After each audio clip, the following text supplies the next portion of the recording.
What if the food you've been buying with your EBT card for years suddenly became off limits?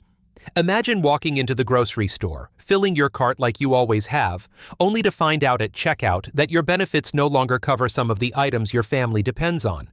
That is the reality beginning to unfold across several states, and millions of households relying on SNAP benefits are about to feel the impact. This isn't just a small adjustment, it's a major shift in how the government is reshaping food assistance programs. In this video, I'm going to break down exactly what's happening with SNAP and EBT, which states are involved, and what foods are now being restricted. But more importantly, I'll explain how this connects to a much bigger wave of changes that could redefine low-income benefits in America. Stay tuned until the end, because these changes could spread far beyond the first 12 states. And before we get started, make sure to hit that like button and subscribe to Social Security Post so you don't miss any updates on Social Security, SNAP, Medicare, and the benefits you rely on. The Supplemental Nutrition Assistance Program, known as SNAP, is designed to help low-income families buy food and essentials. For decades, recipients could make their own choices about what foods to purchase, as long as they fell within broad program guidelines. That freedom is now being limited. The U.S. Department of Agriculture USDA, which oversees SNAP, has begun granting waivers to states that allow them to restrict which foods can and cannot be purchased with EBT cards. This marks a dramatic departure from how the program has worked historically. These waivers give states special privileges to set new rules within their borders. While this might sound harmless on the surface, it means states can now decide to block entire categories of food from being purchased with federal benefits. This is part of a much larger push we've been seeing across benefit programs: more restrictions, more conditions, and less flexibility for the people who depend on them.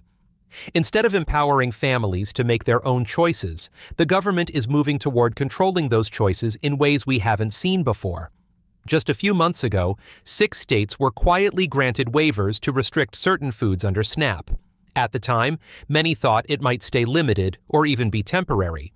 But just recently, another 6 states were added to the list, doubling the total number to 12. This rapid expansion shows that the USDA is moving aggressively with this policy, and it's not just a small pilot program anymore. The 6 newest states added to the list are Florida, West Virginia, Oklahoma, Texas, Louisiana, and Colorado. When you combine them with the original 6, which included places like Arkansas, Utah, and Ohio, you now have millions of beneficiaries across 12 states who will be directly affected. That's not a small group. That's a significant portion of the entire SNAP population. The question now is, will this list stop at 12, or are more states preparing to follow? So what exactly is being taken away? The clearest restrictions are on candy and sugary beverages, soda, pop, cola, whatever name you use for it. These items will no longer be eligible for purchase with SNAP benefits in the affected states. On paper, it may seem like a minor change, but for many families, these are the very items that get children through tough weeks, school lunches, or family gatherings. The cultural and emotional impact of labeling entire food categories as off-limits cannot be underestimated, but the bigger issue lies in the gray area. Where do you draw the line between candy and snacks? A granola bar could be classified as a snack, but depending on how it's made, it could also be labeled as candy. Chips, cookies, or even some breakfast items might fall into categories that create confusion at the register. And what about diet soda or zero-calorie drinks? Some versions of the waiver say only sugary beverages are restricted, while others point toward banning all carbonated drinks. These unclear definitions leave millions wondering, will their favorite products disappear from their EBT options overnight? The good news, if there is any, is that these changes won't take effect immediately. The USDA has announced that the restrictions will officially roll out in 2026. That gives families a little more than a year to prepare. But make no mistake, 2026 may sound far away, but it's closer than most people realize. When you're living paycheck to paycheck, a year is not a lot of time to prepare for such a fundamental shift in your benefits. This timeline also raises another question. What else might change before 2026 arrives? If 6 states were added in just a matter of months, will more be added between now and the rollout date? And if so, how many families will be caught off guard when they suddenly can't buy the foods they've always relied on? This isn't just about planning ahead, it's about recognizing that the rules of the game are changing in real time, and the final list of restrictions may look very different a year from now. The direct impact of these restrictions will be felt by millions of families across the 12 states. For many, SNAP isn't just supplemental, it's the main way they put food on the table each week. When you remove entire categories of food, you're not just changing shopping lists, you're changing daily life. Parents may find themselves unable to buy treats for their kids, or even certain drinks that help stretch meals. It may not seem like much to outsiders, but to the families living this reality, it's a major loss of autonomy and comfort. And remember, this doesn't just affect those who buy candy and soda. The ripple effect touches grocery stores, small businesses, and local economies. When SNAP dollars shift away from certain products, retailers are forced to adjust their shelves and suppliers.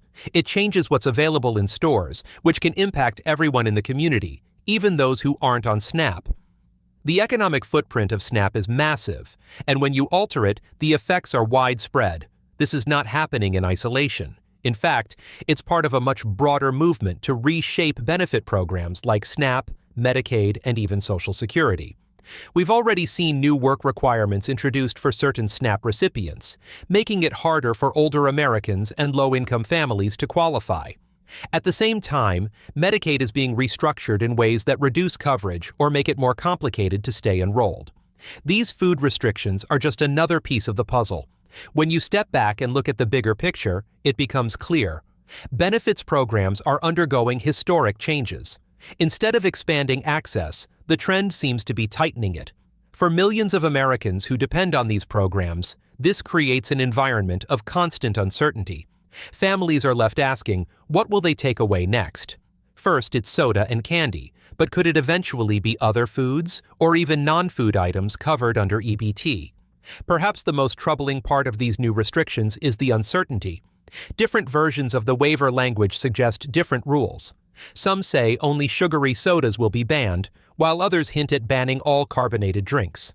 Some suggest candy only, while others broaden the definition to include anything with added sugar. Without clear answers, families are left confused and anxious about what the final rules will look like in 2026. This uncertainty also makes it difficult for states to prepare. Retailers don't know how to adjust their systems. Families don't know what to expect, and advocates don't know where to focus their efforts. It's a situation where millions are waiting for clarity that may not come until the last moment. And if the past is any guide, these rules could shift again before they're even fully implemented. That means staying informed and prepared will be more important than ever. So here's the bottom line. SNAP and EBT are changing in ways we haven't seen before, and millions of families across 12 states are about to face new restrictions on what they can and cannot buy. While the official rollout doesn't start until 2026, the direction is clear. Benefits programs are being reshaped, and the changes are not small. What do you think about this? Do you believe restricting purchases is fair, or is it government overreach that takes away choice from families who already have so little? I'd love to hear your thoughts in the comments below. And don't forget, hit the like button if this video helped you understand what's happening, and subscribe to Social Security Post for more updates on Social Security, SNAP, SSI, SSDI, and Medicaid. Share this video with friends and family so they aren't caught off guard by these changes. We'll keep covering every update so you can be prepared for what's coming next.